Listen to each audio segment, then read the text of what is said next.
Sports Clash Radio with your hosts, Chad and JC Martin.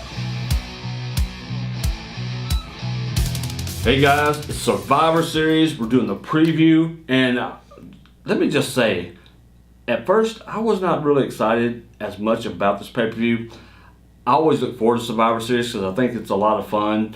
I hated it the last few years when they got away from the traditional matchups, but since the brand split, we're actually getting to see, this is going to be one of the few times, probably in the 4 major pay-per-views a year, that we get to see actual brands come together and do things, which is the good part about the brand split.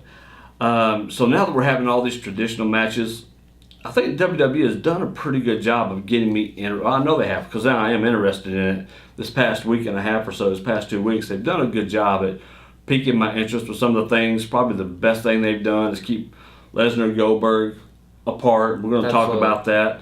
We're going to talk about the big 5-on-5 traditional matchup with the men, the women, the tag teams. That's going to be a chaotic match full of folks sitting out around the ring. But before we get into Survivor Series, what did you think about Undertaker coming back on SmackDown? I loved it. I was really hoping he was going to take Shane's spot. And we talked about this a little bit last night when it was happening. Even though I still want to see Shane O'Mac, because I just love Shane O'Mac. So I like what he said, but I think the most important thing you can take away from that is when he said, "I'm not going to let WrestleMania define me. I'm back digging holes and stealing souls and taking souls." I thought, okay, so Undertaker's coming back to SmackDown on a regular basis now. And SmackDown needs that. That's a huge shot in the arm for him. Exactly. Even if Undertaker can't go the way he used to. That's just big his for presence SmackDown. there, but Taker doesn't. He's a big dude anyway. He doesn't have to work like he used to. Right. And he was always awesome for a big dude anyway. The things he could do, he can't do. Taker's been doing a lot of yoga. It helps. Ask Chris Jericho, whose career is just... Same thing. Yeah, I mean, these guys have reignited their careers. I'm excited about Undertaker coming back. I love Taker. Has always been one of my favorites. And we talked about this too. Undertaker, that gimmick on anybody else would have been a huge failure. Absolutely. But Mark Calloway has breathed just a mystical force into this character.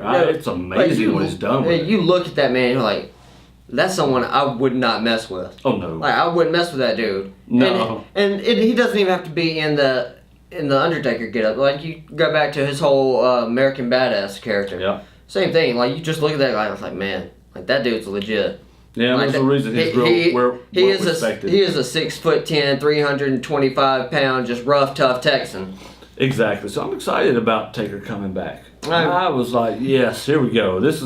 And I wouldn't be surprised if he does something at Survivor Series. You may see him pop up somewhere in this match. Something crazy is going to happen at Survivor Series anyway. I think he helps Team SmackDown Live in the men's 5-on-5 match get the ultimate win. Which would be really awesome. But, it was really cool how they're playing these guys off each other. They come together as a team, but then when we went to SmackDown Live on Tuesday night, it's all about AJ again, AJ doing AJ things, and which I thought was great. I mean, at least they're keeping that aspect of these guys like that, and it's good to me. I love how they've done the build on it. Excited about Undertaker being back.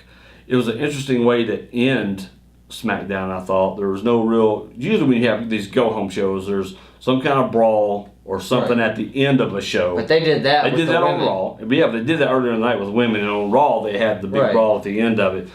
But still, I thought the Undertaker's presence, his entrance alone is always awesome. Basically, the way they shoot to his entrance is amazing. And he came out there and he delivered that ultimatum to Team SmackDown. Oh, yeah. Basically telling them, like, I helped build this brand. Edge helped build this brand because Edge was doing his cutting edge segment when Undertaker came out. It's like, we helped build this brand. We are SmackDown. So if you embarrass this brand, you're answering to me. Next time you see me, we have SmackDown that following Tuesday night, you got to answer to me. Exactly, which means, and what's cool about how they've done this is now you're going, is it more likely that Raw wins this match?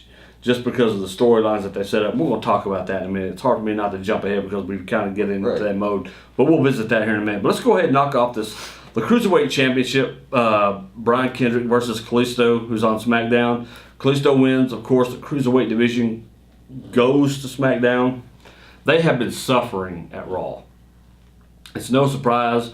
Raw, a 3-hour show, has done a horrible job at getting these guys involved. They're still doing, lackadaisical storytelling on some issues against teams that nobody cares about at all. And these guys are being made to suffer after they made such a big deal about it in the Cruiserweight Classic. But, it just goes back to the whole thing. They just don't know what to do with small guys. But the way they set up the Cruiserweight Classic was it didn't matter that they were small. They didn't have to do all the have fun stuff. These guys work their own style. That's right. Just let these guys work their style. Like, these are good wrestlers. Just let them go out there and do the damn thing. Yeah, that's why you brought them in to begin with. That's why we had the Cruiserweight Classic. You brought these guys in because of what they've been doing where they were working at. Continue to let them do that. But last Monday night, not this past Monday, but last Monday when they were in Scotland, Noam Dar made his debut. Yes. And he was impressive. He was flying around. At one point, he hit a basement drop kick. Rich Swann Noam Dar was teaming with Brian Kendrick. And Rich Swann had Brian Kendrick pinned in the ring. And all of a sudden, they had a tight frame on him. But all of a sudden, you see 2 feet planted right into the head of Rich Swann, and Noam Dar looked like he was shot out of a cannon when he hit him. So, who do you think wins this? What do you think is going to happen here? I think Brian Kendrick retains. You think he retains? Right. He's hands down the best heel that the Cruiserweight division has right now. Why not keep it on Raw? Why not keep the belt on? He hasn't had the belt that long. And I think they just signed Tony Nese to a contract. And I think they may be trying to get Drew Gulak as well as a full-time performer. So, and on Raw, you have 3 hours. You have more time to fit these guys in. They have to do a better job of finding a way to fit them in. That's my worry, is always but that. You already have a mid-card title on Raw, which is why I think Miz retains against Sami Zayn. So you already have a mid-card title on Raw. It does you no good to have 2 mid-card titles. So go ahead, keep a mid-card title on SmackDown, but that Cruiserweight division, you have more time for exposure on Raw. It needs to stay there. Well, I'm going to flip my picks because that goes exactly into what you were saying about the Intercontinental Championship. I mean, I believe Kalisto wins. I believe that SmackDown's probably going to get the Cruiserweights just because on Raw they are just wallowing in mediocrity there. They're throwing away the talent that these guys have. And for some reason on SmackDown, which is known as a wrestling show and they're only 2 hours long, but that show, the wrestling is so much better. The matches are. And it seems like with Raw, they throw more garbage in there, and I don't understand that. When you've got 3 hours, you have more time to throw in more awesome matches, but they don't do it. And I don't get that, and I don't know what it is, just like you touched on about the Cruiserweights, but I believe they're going to go to SmackDown just to kind of get a breath of fresh air into the Cruiserweight division. We'll see, because I really think, to me, there was no point in putting the championship on The Miz, the Intercontinental title. We'll just move on to it, because I'm picking Kalisto to win and SmackDown to get the Cruiserweight division. But I didn't think there was no reason to put Miz over as the champion over Ziggler, because he's only had the belt for about a month, unless you were going to drop this belt and say, we're going to have a classic heel. I think it's the way it was done.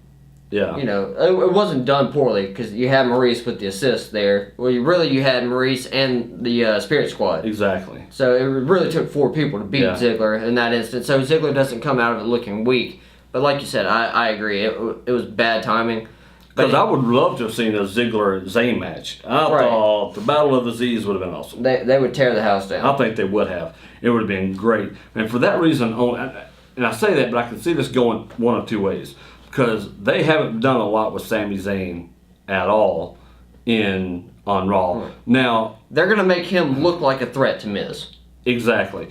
Because they've been teasing the whole Sami Zayn, Braun Strowman thing. Not sure how I feel about that still.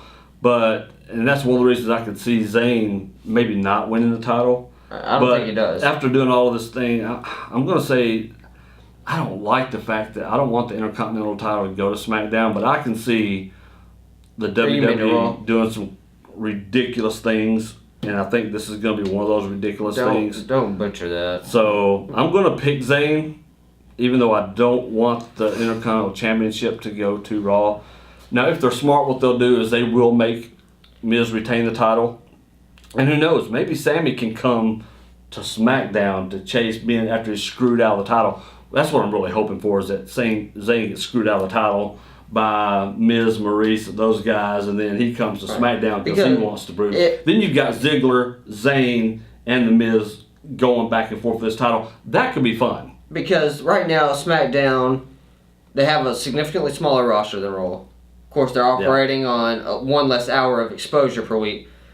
But they also, they don't have that upper mid-card talent. That's right. And that's what Ziggler and Miz are. They're upper mid-card talent. Sami Zayn, for now, he can be in that discussion because we've seen his work. Yeah. We've seen his work in NXT. We've seen what he's done when he's had time at these larger pay-per-views, like WrestleMania in that ladder match. He was incredible. The night before that WrestleMania, the NXT special, when he wrestled Shinsuke Nakamura. That was awesome. That match, was insane, and those people were on their feet the whole time. So Sami Zayn can do it. So actually, if he comes to SmackDown somehow, some situation works out, and however they have to tell that story, for Sami Zayn to come to SmackDown, that could be huge. But I don't think there's a way that Sami Zayn wins this match. Or Sami Zayn may win the match, but he doesn't keep the belt, or he doesn't get the belt. Exactly, something. But I'm going with Sami Zayn as my pick to win it. And you're right, it could be a screw job where he just, he wins but doesn't. Because he's still going to have the Spirit Squad and Maurice in his corner. But I think if you want to do something cool, you bring Sami to SmackDown. And that may be the way you do it. Either screw him out of the title and have him chase The Miz over there, which I think would be awesome to do because I think they'd have a great program, those guys would. And you're right, they need that upper mid-card talent. Let's get into the tag team the traditional Survivor Series match. That is going to be 10 on 10. You got a lot of bodies out there. We saw a little preview of that the last night on SmackDown. But the way they do these matches, as soon as the first team gets eliminated, we're just going to see eliminations going left and right. Which is some of the fun to me of until it gets down to probably an 8-man tag. That's right. Once it gets down to an 8-man, then you can kind of go for a little bit. Yeah, you're going to have a series of a lot of guys coming in probably early, getting moves back and forth, back and forth, back and forth. And then you'll finally have that first elimination, and when you do, you'll probably follow up with 2 or 3 more real quick. Just to slow create down some space on the apron. That's because having that many men on the apron, it limits what you can do coming off the ropes. You basically have to almost eliminate using the ropes. Exactly. You're putting these guys who are tag team wrestlers, which means they do a lot of running and switching things up. You're basically limiting them to the turnbuckles and to mat wrestling. Yeah, and you'll probably see a lot of that in here too. So it's going to be interesting, but I think that's kind of how you'll see this go. But I'm giving the nod to Team Raw. I am too. I think just Raw's tag team division is better. I give it to Raw just because I feel like they have the better talent. I think that WWE would book that talent to be stronger because they are better. But who knows? WWE can look at this through the eyes that SmackDown tag team division needs that shot in the arm. Mm-hmm. A lot of it's going to be on this. I mean, the Usos are good. Like, they've proven themselves. We still don't know what you really have in Heath Slater and Rhino. Yeah. Like, we know them as individual wrestlers. This whole tag team thing and them being champions is still weird. But I think that they really want to start building American Alpha.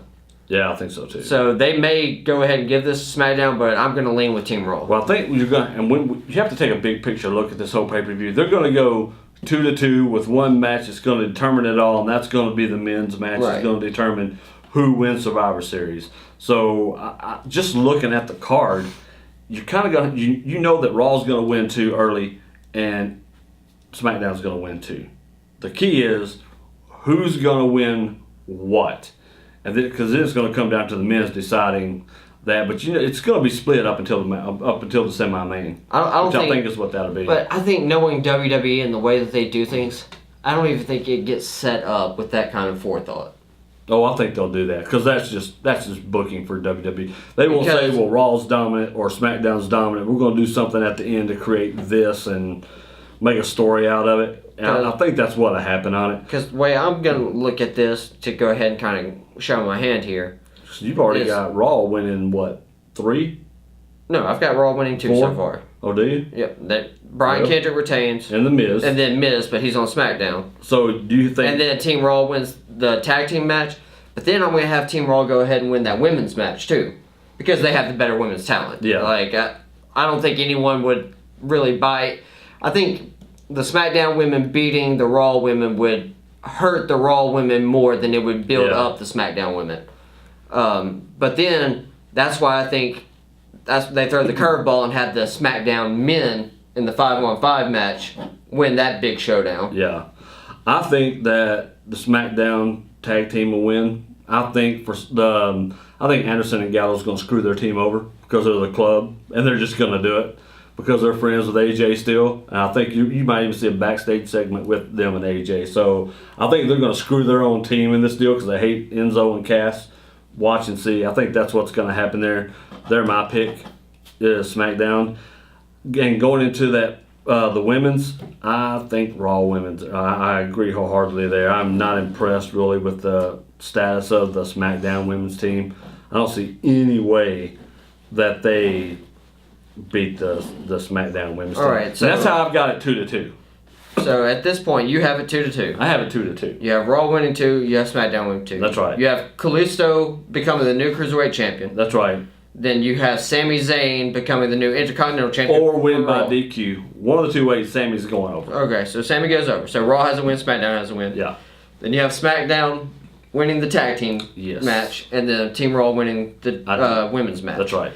Well, I've got it right now 3-1, Raw over SmackDown. Brian Kendrick, because they're not going to make Raw look weak. Yeah. So I think Brian Kendrick retains the Cruiserweight Championship. The Miz finds a way to beat Sami Zayn with help.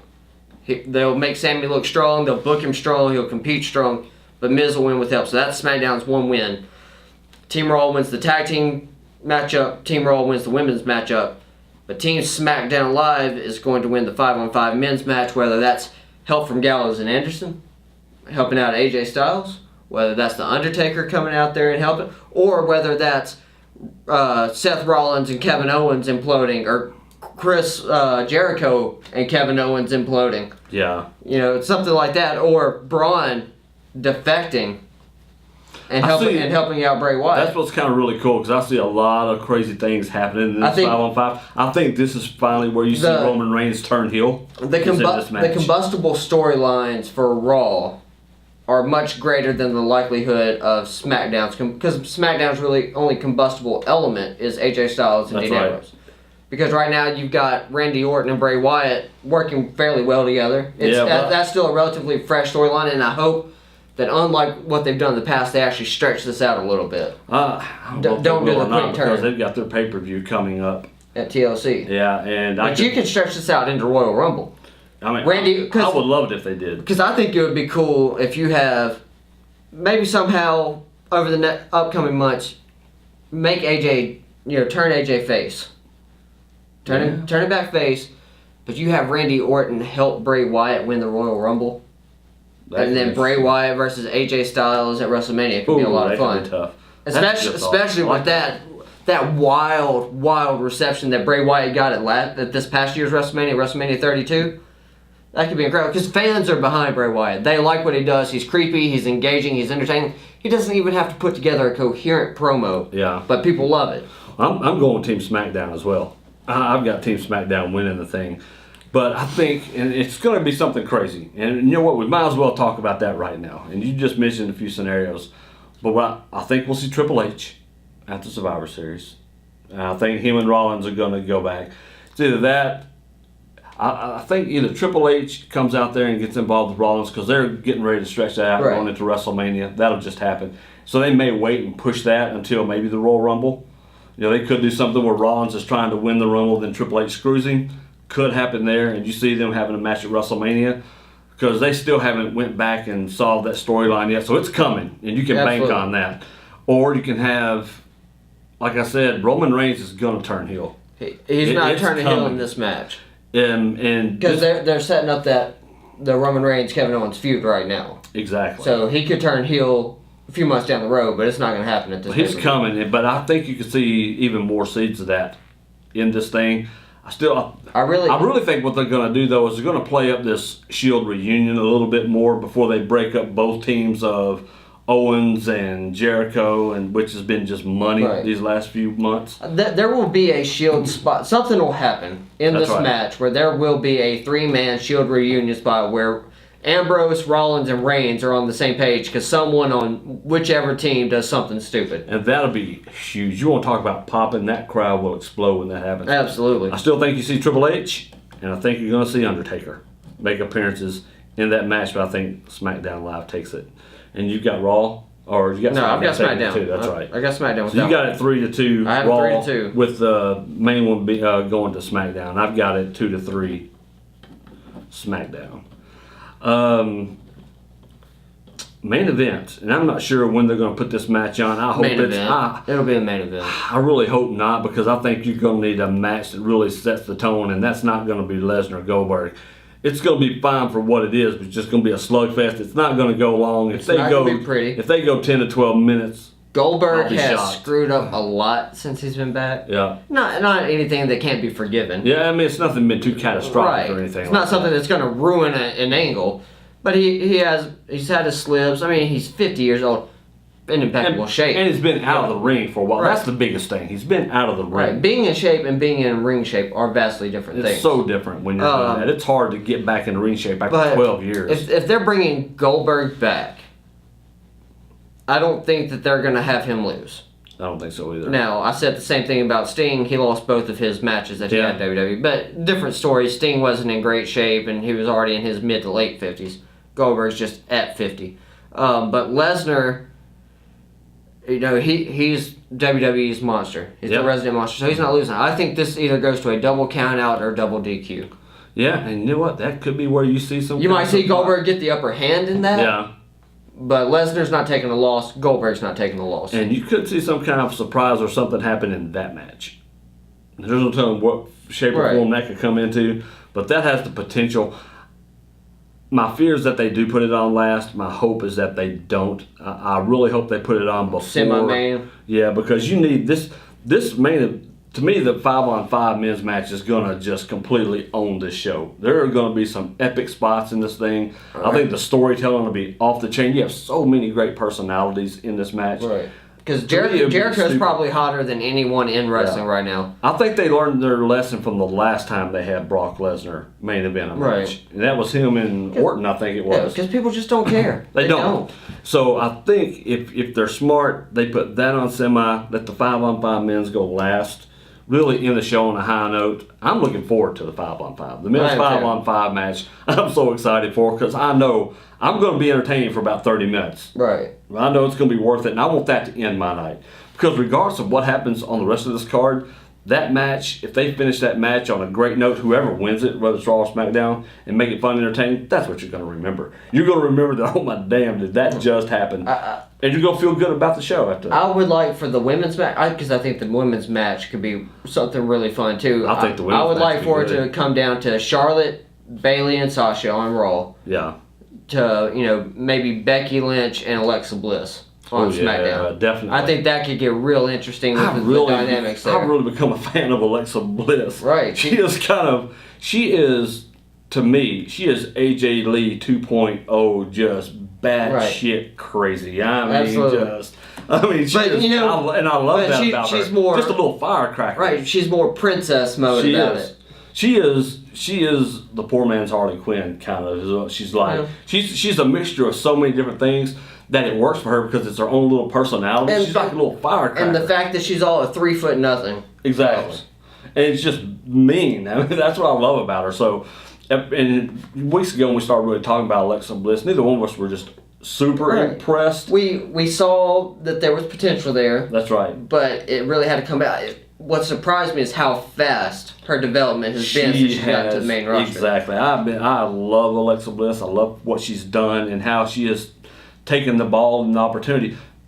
And we've said this for months and months and months. Do not underestimate the women's division because those girls can work. Right. They can go. And especially with Charlotte and Sasha.